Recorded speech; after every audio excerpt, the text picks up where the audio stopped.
Bună ziua tuturor! Astăzi o să vorbim puțin despre un subiect foarte des întâlnit, mai ales în ultima perioadă, și anume stresul. Iar împreună cu Hamlet, Salut, Paul, Tașidelec. vom căuta soluții practice pentru a depăși acest obstacol văzut de unii chiar de netrecut. Nu vom mai intra în detalii despre ce este stresul, pentru că sunt sigur că foarte mulți dintre voi știți ce este și cum se manifestă. Dacă doriți să facem un video unde o să intrăm mai adânc în acest subiect, v-aș ruga să ne lăsați un comentariu la acest clip. Mă bucur că suntem din nou împreună și putem să dezbatem unele teme pe care probabil între noi toți le dezbatem în interiorul nostru sau cu prietenii noștri sau cu psihologul nostru sau cu cine le dezbatem. Stresul e foarte important. Așadar, Hamlet, întrebarea principală este: care sunt cauzele care duc la apariția stresului în viața de zi cu zi? Cauzele ar fi multiple. Când vorbim despre stres, am putea găsi foarte multe cauze, dar în general, când vorbim despre stresul ăsta general care îl avem tot timpul în viața noastră, e mai degrabă, aș zice, pentru mine, m-am gândit că ar putea fi mai ales o stare de nemulțumire cronică. Că de foarte multe ori, dacă stați să vă gândiți, orice am face, oriunde ne-am schimbat locul de muncă, oriunde am parcat mașina sau orice altă problemă minoră care este minoră, pare majoră în momentul în care îi dai foarte multă importanță. Cauza principală cred că ar fi faptul că în noi înșine apare o frustrare în momentul în care nu ne găsim locul nostru în societate sau locul care credem noi că ar fi locul nostru în societate. Faptul că suntem nemulțumiți vine pentru că noi considerăm că merităm mai mult, atât pe plan social, pe plan profesional, pe plan sentimental sau pe orice plan doriți. Ne gândim tot timpul că noi merităm mult mai mult decât ceea ce primim. Dar marea întrebare pe care ar trebui să ne o punem: noi oferim suficient de mult ca să primim atât de mult cât ne dorim? Pentru că de fapt noi, fără să facem niciun fel de efort, sau să facem un efort minim, ca să zic așa, nu niciun fel de efort, dar un efort minim, noi vrem un rezultat maxim. Ceea ce nu e posibil din punct de vedere al legii cauzei și a efectului. Și atunci normal că apare acest stres, normal că apare această frustrare, această nemulțumire perpetuă care se perpetuează și se creează o tendință de nemulțumire.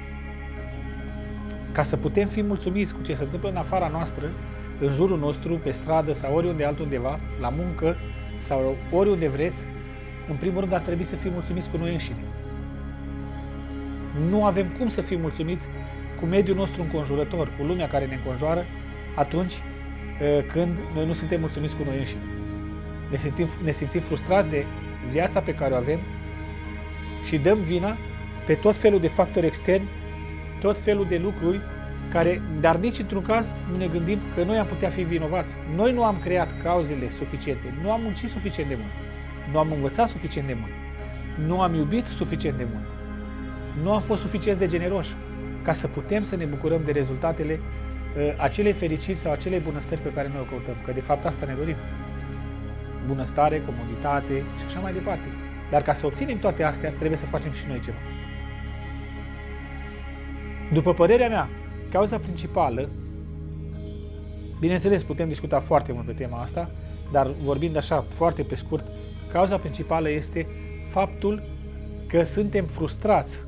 Frustrarea care apare în interiorul nostru pentru că nu suntem mulțumiți cu locul pe care îl avem în societate, locul care îl avem în familie, locul care îl avem oriunde vreți dumneavoastră și între prieteni și oriunde. Ne-am dorit alt loc, dar există o altă mare întrebare. Dacă am obține locul pe care ni-l dorim, oare am fi satisfăcuți? Bineînțeles că nu. Ne vom dori alt loc. Pentru că, de fapt, locul care ne face fericiți este locul în interiorul nostru, nu în exterior. Așadar, crezi că ai putea să ne spui pe scurt care ar fi soluțiile pentru a diminua stresul sau a-l elimina complet? Ok, bineînțeles, când vorbim despre soluții, sunt foarte mulți oameni, foarte mulți specialiști în diferite domenii care pot să dea multe soluții despre stres. Unele le înțelegem mai bine, altele nu le înțelegem chiar atât de bine pentru că sunt prea complexe pentru mintea noastră. Însă o soluție simplă ar fi, în primul rând, să încercăm să oferim mai mult și fără să avem foarte mari așteptări de a primi înapoi. Pentru că, cum am spus mai înainte, cauza vine din această frustrare în care noi ne dorim să primim tot mai multe lucruri. Tot mai multe lucruri, tot mai multe sentimente, absolut orice ne dorim mai mult. Și cu cât primim mai mult, cu atât ne dorim și mai mult. Acest lucru nu se va opri decât atunci când nu ne mai dorim atât de mult. Asta nu înseamnă că nu mai trebuie să-ți dorești nimic. Pur și simplu, trebuie să știi să trăiești în situația în care ești. Trebuie să știi, soluția ar fi să accepti situația în care ești, bineînțeles să încerci să o faci mai bună situația respectivă, acționând într-un mod corect. Un mare maestru budist, Chokyi Tricen Rinpoche, spunea că proiectele nu se termină decât atunci când sunt abandonate. Dacă vrem să avem mai mult timp, dacă vrem să disfrutăm, să ne bucurăm mai mult de viața noastră, trebuie să renunțăm la unele proiecte pe care le avem, pentru că stresul provine din faptul că noi avem prea multe proiecte și timpul nostru de viață este foarte limitat. Dacă am stat să calculăm în 24 de ore, să zicem că putem dormi 7, 8, 6 ore, 5 ore, unii nu, restul le petrecem la muncă, unii 8, alții 9, alții 10, alții 12, nu? Dacă facem un calcul, timpul real de care noi dispunem pentru viața noastră este foarte scurt. Undeva la 2-3 ore poate să fie pe zi. Dacă scădem toți timpii ăștia în care suntem condiționați de factorul social și factorul fiziologic, adică somnul, atunci ideea este să începem să dăm prioritate în timpul ăsta scurt care ne rămâne, pentru că noi trebuie să acceptăm situația socială în care trăim, nu putem să o negăm, este karma noastră, noi am construit-o și trăim în societatea asta pentru că societatea asta este creată, construită de noi, de cei care trăim în ea. Nu este construită de altcineva. Și atunci ar trebui să acceptăm situația în care suntem, să încercăm să dăm prioritate anumitor lucruri care noi considerăm că sunt importante și mai ales care noi observăm că ne relaxează, ne creează o bunăstare. Unii oameni le place să joace șah, alți oameni le place, au diferite hobby-uri. Aceste hobby-uri pot să umple acest gol, pot să creeze această stare de satisfacție, de liniște interioară și de bucurie. Pentru că e foarte important să trăiești bucuros. Și vei trăi bucuros atunci când înțelegi cum funcționează viața asta și care este marja ta de mișcare în viața asta, cât poți să acționezi, unde poți să acționezi, pentru că tu cu toții, atât eu cât și toate celelalte persoane și Paul și toate celelalte persoane care ne văd în momentul ăsta, fiecare dintre noi avem o viață condiționată de foarte mulți factori. Faptul că este condiționată de toți factorii ăștia ne lasă nouă o marjă de mișcare sau de mișcare foarte scurtă.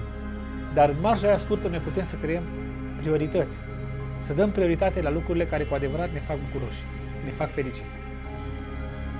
Când vom găsi aceste lucruri care ne fac cu adevărat fericiți și le vom da prioritate mai mult decât altora și renunțăm la anumite proiecte care ne distrug, care ne fac să fim din ce în ce mai stresați pentru că nu putem să facem față în ritmul ăsta, atunci vom găsi și vom trăi fericiți.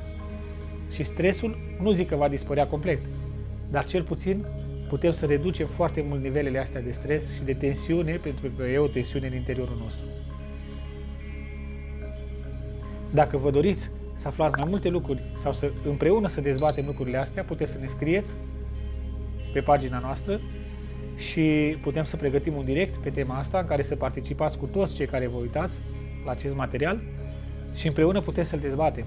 E mult mai ușor să-l dezbatem împreună și pe cazuri concrete. Tașidele.